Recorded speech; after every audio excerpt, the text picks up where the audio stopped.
सबसे पहले आपको देंगे उत्तर प्रदेश का कोरोना का अपडेट।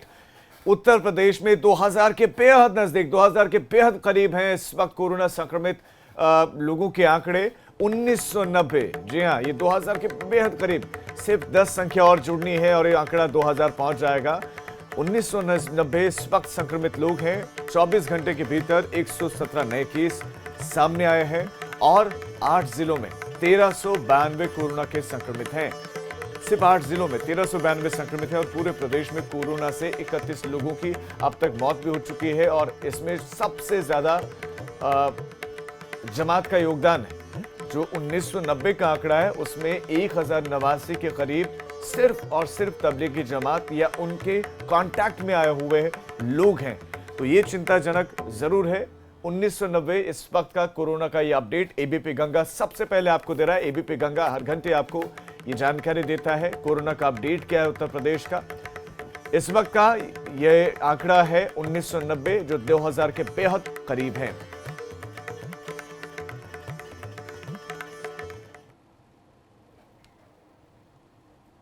आपको यूपी का कोरोना का ग्राफ दिखाएंगे, लेकिन उससे पहले उत्तराखंड के रुड़की से एक बहुत बड़ी खबर है जहां पर कोरोना योद्धाओं पर हमला हुआ है। हमले नहीं थम रहे हैं और अब हमला हुआ है रुड़की में। रुड़की में स्वास्थ्य विभाग की टीम पर हमला हुआ है। थर्मल स्क्रीनिंग के लिए टीम पहुंची थी और उस पर धावा बोल दिया गया। टीम ने जान बचाकर वहां से भागी है, भागकर अपनी जान बचाई है। पुलिस ने हालात संभाले हैं। कई मामलों में पुलिस ने मुकदमा भी दर्ज कर लिया है। विनीत त्यागी संवाददाता इस पर और ज्यादा जानकारी देंगे। विनीत, जो कुछ भी जानकारी इस वक्त आपके पास है सबसे पहले दर्शकों को दें आप। जी बिल्कुल, देखिए जिस तरह से कोविड-19 का सर्वे जो चल रहा है, स्वास्थ्य विभाग की टीम जो है गांव में जा रही करने के लिए, लेकिन जिस तरह से मक्खनपुर गांव में जो है टीम पहुंची थी तो वहां पे कुछ जो है ग्रामीण जो टीम पर हमला किया गया है ग्रामीणों द्वारा, लेकिन जो है पुलिस मौके पर पहुंची और स्थिति को संभाला। हालांकि टीम ने अपनी भागकर जान बचाई है, लेकिन जो है अभी तक जो आरोपी हैं, हमलावर हैं, जो वो फरार हैं, अभी तक उनका कुछ पता नहीं चल पाया है। हमलावर कौन थे और किस इरादे से उन्होंने स्वास्थ्य कर्मियों पर हमला किया? जी बिल्कुल, देखिए ये स्वास्थ्य टीम जो है टीम द्वारा जो सर्वे किया जा रहा था, कुछ गांव के ही बताए जा रहे हैं, लेकिन अभी तक पता नहीं चल पाया। हालांकि पुलिस पूरी मामले में जांच पड़ताल कर रही है कि कौन हमलावर थे। पुलिस ने विभिन्न धारा में मुकदमा भी दर्ज किया है। आपको बता दें जो टीम है थर्मल स्क्रीनिंग के लिए गाँव में गई थी और भगवानपुर क्षेत्र के मक्खनपुर गाँव का जो मामला है, अभी पुलिस जो है जांच पड़ताल की विनीत, सवाल ये है कि स्वास्थ्य कर्मी तो जांच के लिए जा रहे, तो ऐसे में स्वास्थ्य कर्मियों की जांच से इन लोगों को क्या दिक्कत हो सकती है? जी बिल्कुल, देखिए जिस तरह से गांव में टीम जाती है, गांव के कुछ लोग हैं ऐतराज करते हैं, तो पूरी तरह से स्वास्थ्य टीम का ये पहला मामला नहीं है, इससे भी पहले कई मामले आ चुके हैं। लेकिन जिस तरह से ये हमलावर जो है टीम पर हमला करते हैं, तो फिलहाल बड़ी कह सकते हैं बड़ी बात है, लेकिन जिस तरह से ये हमला किया गया है, हालांकि पुलिस जो है आरोपी की तलाश में जुटी है और जल्दी हमलावर को गिरफ्तार करने की बात कह रही है। जी विनीत त्यागी, आपका इस तमाम जानकारी के लिए धन्यवाद। तो रुड़की के भगवानपुर के मक्खनपुर गांव में आपको बता दें हमला हुआ है। पुलिस की टीम जांच कर रही है कि ये कौन लोग हैं जिन्होंने हमला किया। सभी लोग फरार हैं, इसीलिए पुलिस के पास भी उनके बारे में जानकारी नहीं है। उत्तर प्रदेश का कोरोना का अपडेट आपको देते हैं। 60 जिलों में कोरोना ने दस्तक दे दी है, पांव पसार लिए हैं, पूरी तरह से अपनी जद में लेने के लिए आतुर दिख रहा है। आगरा में सबसे ज्यादा केसेस हैं। अब हम आपको जिलेवार आंकड़े दे रहे हैं। हमने आपको पूरे उत्तर प्रदेश का आंकड़ा दिया था। सबसे ज्यादा 384 आगरा से केसेस सामने आए हैं और 3 जिलों में 200 के करीब है ये आंकड़ा, यानी कि डबल सेंचुरी मारने जा रहा है। बहुत सारे जिलों में कोरोना के ये संक्रमित लोगों की जो संख्या है, ये आंकड़ा 4 जिलों में कोरोना के 100 के आसपास मामले हैं, जिसमें गाजियाबाद 58 है, बुलंदशहर में 50 मामले हैं। तो एबीपी गंगा आपको हर रोज कोरोना पर प्रदेश का हेल्थ बुलेटिन आप तक पहुंचाता है। आपको बता दें कि आगरा में तो हाल सबसे बुरा है ही, लेकिन करीब 4 जिले ऐसे हैं जहां पर कोरोना डबल सेंचुरी की ओर बढ़ गया। देखिए आंकड़ा, लखनऊ 201, कानपुर 197, सहारनपुर 181, गौतम बुद्ध नगर 133, तो मुरादाबाद 104, ये 100 से ज्यादा है। फिरोजाबाद में 100 एग्जैक्ट, तो मेरठ में 92 केसेस हैं। कुल इन 8 जिलों में 70% कोरोना के मरीज हैं, यानी कि उत्तर प्रदेश में इस वक्त 1990 कोरोना के पेशेंट हैं और 8 जिलों से ही 70% केसेस आए हैं। पूरे उत्तर प्रदेश का कोरोना का ग्राफ अब जरा समझिए। एक्टिव केसेस हैं 1556, ठीक हुए हैं 339 लोग। सिर्फ 8 जिलों में 1392 जो आंकड़ा हमने आपको दिया भी, सहारनपुर, कानपुर, आगरा, लखनऊ, क्या है वहां पर आंकड़ा। बाकी 52 जिलों में 606 मरीज हैं, यानी कि इन जिलों से इतर 8 जिलों से इतर बाकी जिलों में हालात फिर भी काबू में दिख रहे हैं। और 1990 में से 1089 मामले सिर्फ तबलीगी जमात या उनसे जुड़े हुए, उनसे संक्रमित हुए लोगों से।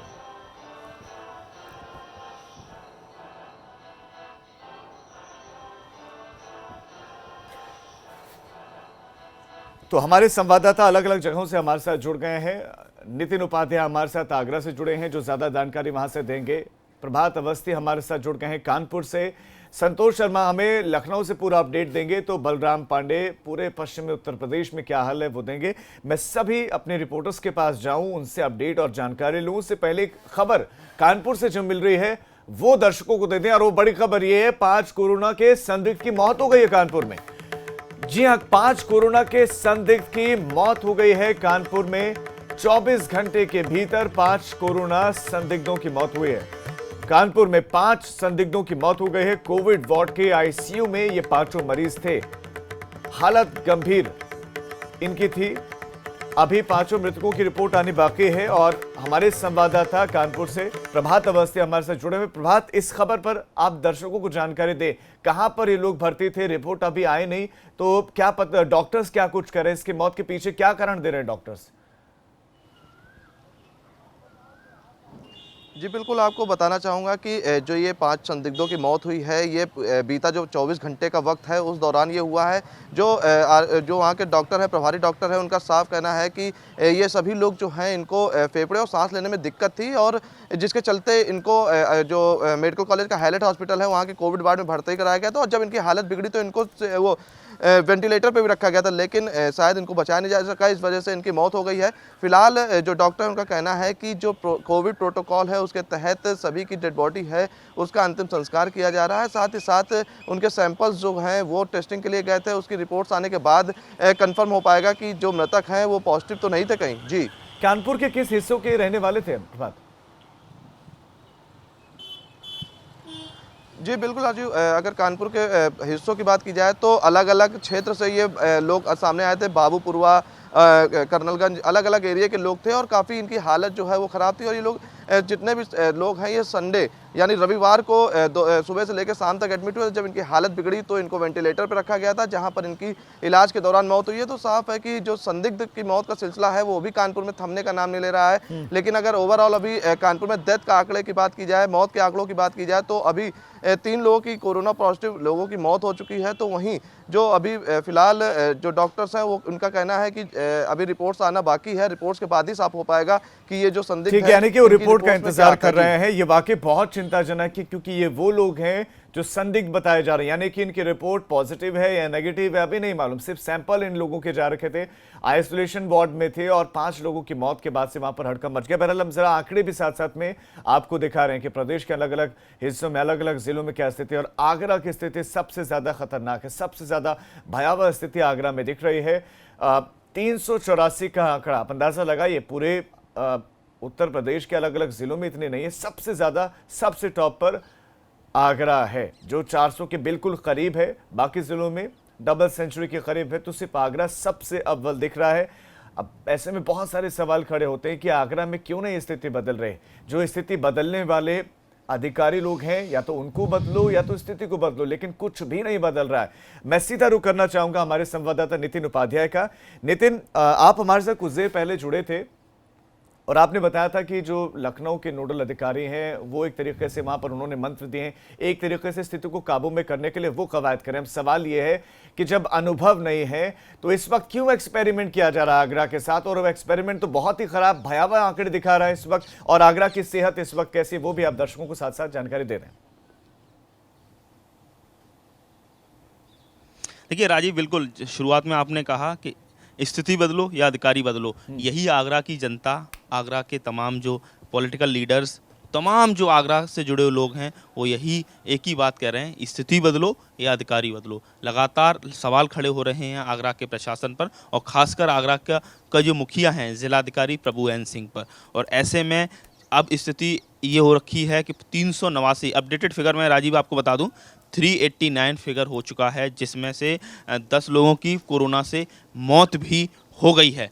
तो ऐसे में स्थिति अब 400 के करीब आंकड़ा थोड़ी देर में पहुंच जाएगा। बड़ी बात नहीं है, क्योंकि बड़े स्तर पर सैंपलिंग भेजी गई है, उसके रिपोर्ट का इंतजार है जो थोड़ी देर में आने वाला है। तो सवाल कई सारे खड़े हो रहे हैं, लेकिन कई सारे प्रयास भी हो रहे हैं।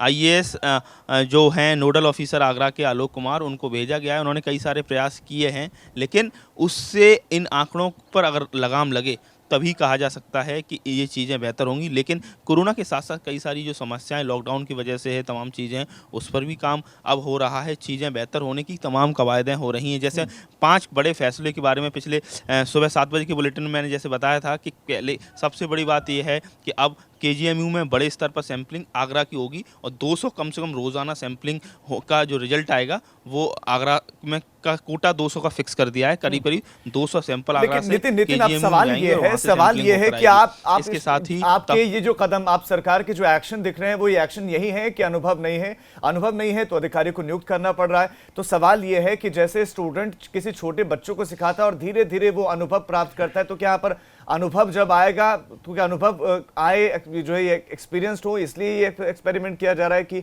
अनुभव आए, और इस तरह की स्थिति में उनको रखा कहीं ना कहीं तो आगरा के साथ खिलवाड़ किया जा रहा है। एक इनएक्सपीरियंस बंदे को वहां पर रखा गया है। देखिए प्रभु नारायण सिंह को इतना बड़े ज़िले का चार्ज इससे पहले कभी नहीं मिला। वो 1-2 शायद मेरठ के डीएम भी रहे थे, लेकिन बहुत थोड़े कम वक्त के लिए। आगरा में दक्षिणांचल विद्युत वितरण निगम लिमिटेड जो पावर डिस्कॉम है उसके एमडी रह चुके हैं। लेकिन जिलाधिकारी की भूमिका, कहा जाता है कि देश में 3 ही पोस्ट होती हैं, डीएम, सीएम और पीएम। तो यानी डीएम जिलाधिकारी के पास बहुत ज़्यादा शक्ति होती है, फैसले लेने की बहुत ज़्यादा उनके पास अधिकार क्षेत्र होता है, और ऐसे में जिले के मुखिया होने के नाते कई सारी गलतियां उन्होंने की। बिल्कुल। और सवाल यही है कि आप ऊपर जो काम बांट दिया उसका धरातल पर नहीं उतर पाना, कोऑर्डिनेशन की कमी। अनुभवी होने का आप इंतजार नहीं कर सकते, क्योंकि ये सही वक्त नहीं है, ये उचित वक्त नहीं है, उपयुक्त वक्त नहीं है। संतोष, मैं आपके पास आना चाहूंगा, क्योंकि आगरा में तो एक्सपेरिमेंट चल रहा है कि लखनऊ में भी यही हालत है, और लखनऊ की सेहत के बारे में आप दर्शकों को बताएं। देखिए, लखनऊ की बात करें तो यहाँ पर आगरा जैसी विस्फोटक स्थिति तो नहीं है, लेकिन यहाँ पर भी आंकड़ा 200 पहुँच चुका है। 200 के पार आज, जब जैसे कल तक 24 घंटे के अंदर 117 का आंकड़ा आया था कि उत्तर प्रदेश में 117 कोरोना पॉजिटिव केसेस आए थे। तो उम्मीद है कि आज अगर ऐसे ही भयावह आंकड़े आए तो लखनऊ में 200 से पार हो जाएगा आज का ये आंकड़ा, अगर अभी जब रिपोर्ट आएगी केजीएमयू की या तमाम अन्य लैब से। लखनऊ की बात करें तो यहाँ पर विस्फोटक स्थिति नहीं है, लेकिन तबलीगी जमात के चलते जिस तरीके से उत्तर प्रदेश में भयावह स्थिति पैदा हुई, वही एक बड़ा कारण है। अभी तक यहाँ पर हॉटस्पॉट नहीं बढ़ाए गए हैं। ये राहत की बात है कि लखनऊ में चिन्हित किए गए 17 हॉटस्पॉट्स में 2 हॉटस्पॉट्स को खोल दिया गया है, यानी कि वहाँ पर कोई भी कोरोना पॉजिटिव मरीज़ नहीं पाया गया, लिहाजा उनको खोल दिया गया है। वहाँ पर हॉटस्पॉट तो नहीं रखा गया, लेकिन वहाँ पर निगरानी रखी जाएगी। लेकिन अगर जैसे कि आगरा की बात करें तो आगरा की जो विस्फोटक स्थिति है कि वहाँ पर या तो हालात बदलो या अफसर बदलो। वहाँ पर यही वजह है कि वहाँ पर एक तरफ ना तो संक्रमण रुक पा रहा है और ना ही वहाँ पर हालात सुधर रहे हैं, चाहे वो विभागों के बीच में कोऑर्डिनेशन की बात हो, या जनता के बीच में जो राहत सामग्री बांटने की बात हो, या सब्जी मंडियों के खुलने की बात हो। जैसा कि नितिन बता रहे थे कि वहाँ पर हर मोर्चे पर आगरा प्रशासन फेल हुआ। ये जिम्मेदारी ज़रूर तय करनी होगी। जब मुख्यमंत्री रोज़ सुबह 11 बजे अपने जो टीम 11 के लोग हैं उनके साथ बैठक करते हैं, उनके साथ पूरे उत्तर प्रदेश के हालात का जायज़ा लेते हैं, ये पहली बार होगा कि उत्तर प्रदेश की नौकरशाही को किसी मुख्यमंत्री ने किसी भी मोर्चे पर फैसला लेने के लिए फ्री हैंड दे दिया है कि आप कोई किसी भी हालात में कोरोना के संक्रमण को अपने जिले में रोकिए। लेकिन आगरा प्रशासन इस पूरे जो फ्री हैंड दिया गया था उसमें फेल साबित हुआ। ना तो संक्रमण रुका और ना ही वहां पर कोई ऐसी स्थिति, कोई प्लानिंग नहीं नजर आ रही। यही वजह है कि वहां पे आलोक कुमार को लैंड कराना पड़ा। आलोक कुमार वहां पर मोर्चा लिए हुए हैं, लेकिन कोई जादू की छड़ी नहीं है आलोक कुमार के पास। उनको भी थोड़ा सा वक्त लगेगा। जब एक शहर के अंदर 400 से ऊपर ज्यादा कोरोना पॉजिटिव आ जाए तो वहां पर हालात को सुधारने में वक्त लग सकता है। लेकिन आगरा की स्थिति वास्तव में बहुत विस्फोटक है, बहुत भयावह है। उत्तर प्रदेश की बात करें तो बीते 24 घंटे के अंदर 10 ऐसे जिले हैं जहां पर कि कोरोना पॉजिटिव पाए गए, यानी कि 10 नए जिलों को भी इन कोरोना ने अपने संक्रमण में ले लिया। चाहे वो झांसी की बात करें, झांसी, बाराबंकी, अयोध्या, शाहजहांपुर, बलरामपुर, ये ऐसे जिले जहां पर अभी तक कोरोना की दस्तक नहीं थी, जहां पर कोरोना संक्रमित नहीं पाए गए थे या वो ठीक हो गए थे। लेकिन इन शहरों में भी यहाँ पर एक कोरोना पॉजिटिव पाया गया बीते 24 घंटे के अंदर। यानी कि एक तरफ मरीज ठीक जरूर हो रहे हैं, लेकिन नए जिलों में भी कोरोना ने दस्तक देना अभी शुरू कर रखा है। बहुत चिंताजनक कि एक तरफ आंकड़े बढ़ रहे हैं, दूसरी तरफ अधिकारियों को इस तरह का फ्री हैंड दिया गया है कि वो अनुभवी हो, तो अनुभवी होने का उनका इंतजार किया जा रहा है। ये सबसे चिंताजनक है कि ऐसी स्थिति, जब भयावह स्थिति, आंकड़े लगातार बढ़ रहे हैं और ऐसे में आप इंतजार कर रहे हैं कि एक अधिकारी अनुभवी हो, तब वो कोई निर्णय ले और उसके बाद हालात बदलें। पश्चिमी उत्तर प्रदेश का हाल जान लेते हैं। बलराम हमारे साथ जुड़े हैं। बलराम, पश्चिमी उत्तर प्रदेश का हाल बताइए दर्शकों को। देखिए राजीव, अगर हम पश्चिमी उत्तर प्रदेश की बात करें तो यहाँ भी हालात कुछ बेहतर नहीं है। यहाँ भी आंकड़े लगातार बढ़ रहे हैं। चाहे हम नोएडा की बात करें तो वहाँ पर 133 का आंकड़ा पहुँच गया है। इसके अलावा सहारनपुर की बात करें, जो स्थिति सबसे ज़्यादा बिगड़ी हुई है पश्चिमी उत्तर प्रदेश में जिस जिले की, वो सहारनपुर है। यहाँ पर आंकड़ा 181 पहुँच गया है। मुरादाबाद 104, नोएडा 93। अभी देर रात एक पॉजिटिव पेशेंट नया पाया गया है, इसीलिए यहाँ पे आंकड़ा जो है वो 93 पहुँच गया है। इसके अलावा अगर हम गाजियाबाद की बात करें तो 58 यानी 58 का आंकड़ा पहुंच गया है। बुलंदशहर अचानक से इस जिले में ग्राफ बढ़ा है और 50 पहुंच गया है। बिजनौर की बात करें तो वहां आंकड़ा 30 का है। शामली 27।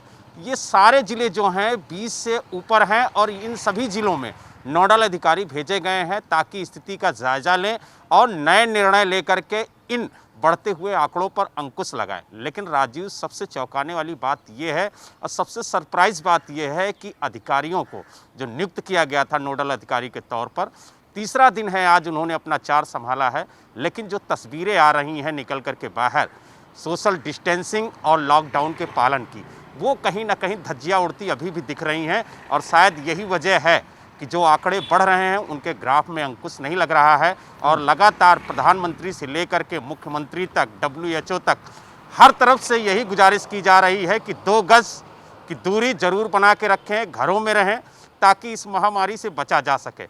लेकिन कहीं ना कहीं जनता को भी अब ये समझना होगा कि ये प्रशासन या सरकार या WHO का काम नहीं है। इसके लिए हम और आप जिम्मेदार हैं। अगर घरों से निकल रहे हैं, सोशल डिस्टेंसिंग का पालन एक महीने से ज्यादा का वक्त हो गया है, सब लोग अपील कर रहे हैं, बिल्कुल सब लोग अपील कर रहे हैं। तो अब एक महीने में आप नहीं समझे तो आप कब समझेंगे? तो ऐसे में अब एबीपी गंगा भी रोजाना आपसे अपील करता है, आज भी एबीपी गंगा यही अपील आपसे करेगा कि घरों के भीतर रहें, सुरक्षित रहें, प्रशासन का सहयोग करें। और जो प्रशासनिक अधिकारी काम नहीं कर रहा है, सरकार से भी ये गुजारिश है कि वो ऐसे अधिकारियों पर कार्रवाई करें, इंतजार ना करें कि वो उनके अंदर थोड़ा सा अनुभव आए और उसके बाद वो काम करें। हम एक छोटा सा ब्रेक अभी लेंगे, ब्रेक के उस पार कुछ और बड़ी खबरें, उन बड़ी खबरों पर अपडेट लेंगे।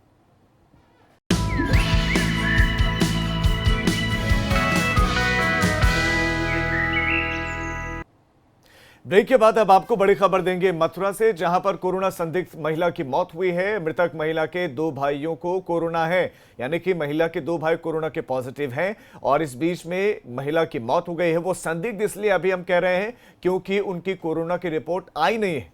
कोरोना की रिपोर्ट आने का इंतजार किया जा रहा है, पॉजिटिव नेगेटिव, इसीलिए संदिग्ध कहा जा रहा है। ये 65 साल की महिला बताई जा रही है जिन्होंने दम तोड़ दिया है।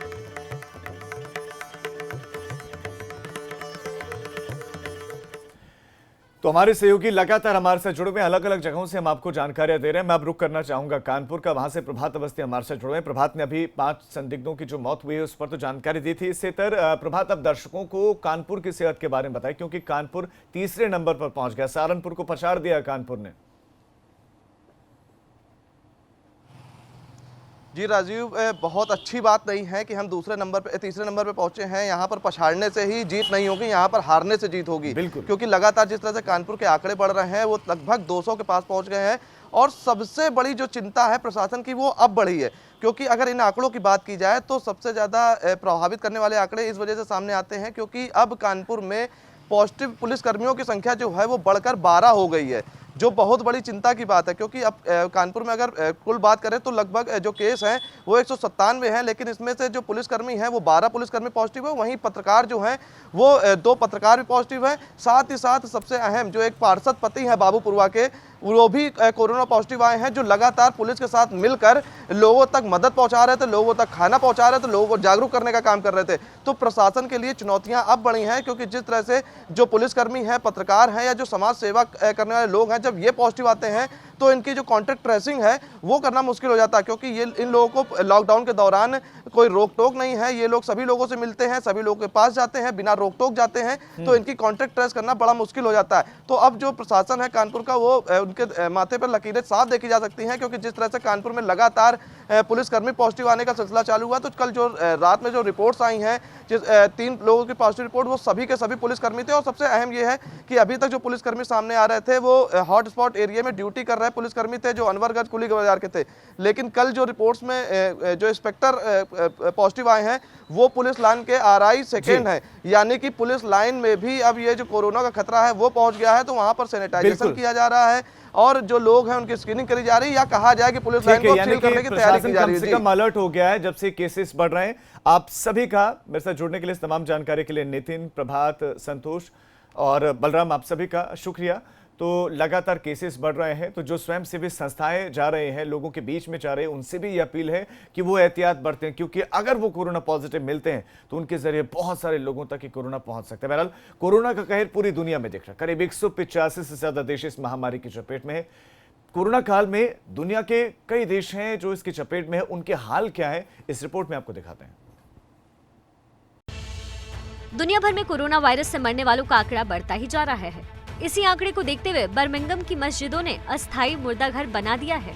शहर की सेंट्रल जामिया मस्जिद की कार पार्किंग को भी एक अस्थायी मुर्दाघर में तब्दील कर दिया गया है।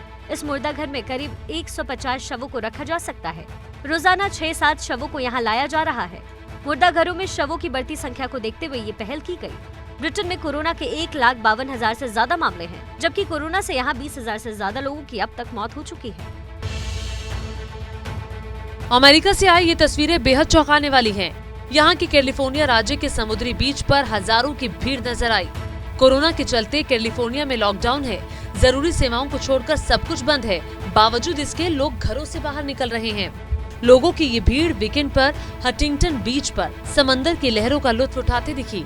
यहाँ कुछ ही लोगों ने मास्क पहन रखा था और सोशल डिस्टेंसिंग जैसा कुछ भी नहीं था। लापरवाही का ये आलम तब है जब अकेले कैलिफोर्निया राज्य में कोरोना के 43,000 से ज्यादा मामले सामने आ चुके हैं, जबकि यहाँ कोरोना से 1,720 लोगों की मौत हुई है। ये चीन के वुहान की तस्वीरें हैं, जहां कोरोना के केस खत्म होने के बाद स्कूल कॉलेज खुल चुके हैं। शंघाई हबई में भी जिंदगी फिर से पटरी पर लौटने लगी है और शॉपिंग सेंटर्स को खोल दिया गया है। बाजारों में पहले की तरह रौनक दिखने लगी है। तमाम टूरिस्ट प्लेस भी सैलानियों के लिए खोल दिए गए हैं। सरकार की गाइडलाइन के मुताबिक घर के बाहर निकलने के लिए एहतियात बरतना बेहद जरूरी है। इसके लिए लोगों को मास्क लगाने का निर्देश है। तो वहीं स्कूल, शॉपिंग सेंटर्स जा रहे लोगों की थर्मल स्क्रीनिंग की जा रही है। चीन का स्वास्थ्य मंत्रालय दावा कर रहा है कि वुहान में कोरोना का अब एक भी मरीज नहीं है। तो गंगा सवेरा में फिलहाल इतना ही, लेकिन उत्तर प्रदेश और उत्तराखंड की तमाम खबरों के लिए आप देखते रहिए एबीपी गंगा। खबर आपकी, जुबान आपकी।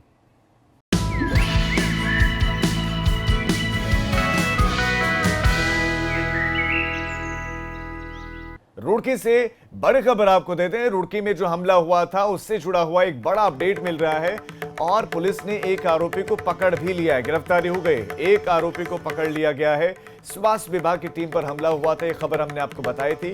अभद्रता के साथ कागजात भी फाड़े गए थे। अभद्रता के साथ पुलिस ने कहा कि कागज भी वहां पर फाड़े गए। रुड़की से ये खबर हम आपको दे रहे हैं। चिंताजनक खबर इसलिए है क्योंकि कोरोना योद्धा ये वो लोग हैं जो फ्रंट लाइन पर हैं, लेकिन इन्हीं के साथ बदसलूकी थमने का नाम नहीं ले रही है। ये स्वास्थ्यकर्मी वहां थर्मल स्क्रीनिंग करने के लिए पहुंचे थे, लेकिन थर्मल स्क्रीनिंग करते उससे पहले ही कुछ आपराधिक तत्वों ने उनके साथ मारपीट शुरू कर दी और हमला उन पर किया। कागजात फाड़ दिए गए और उसके बाद से ही आरोपी सभी फरार, लेकिन एक आरोपी को इस बीच में पकड़ लिया गया है। ये कामयाबी जरूर मिली है। अब इस पकड़े गए आरोपी के जरिए दूसरों तक पहुंचना पुलिस के लिए आसान होगा। लेकिन एक सवाल यह भी है, लॉकडाउन के बीच में कैसे ये अपराधी फरार हो रहे हैं? क्या इतना आसान हो गया पुलिस पर हमला करना? क्यों पुलिस का खौफ इन लोगों के मन से, जहन से हट गया है?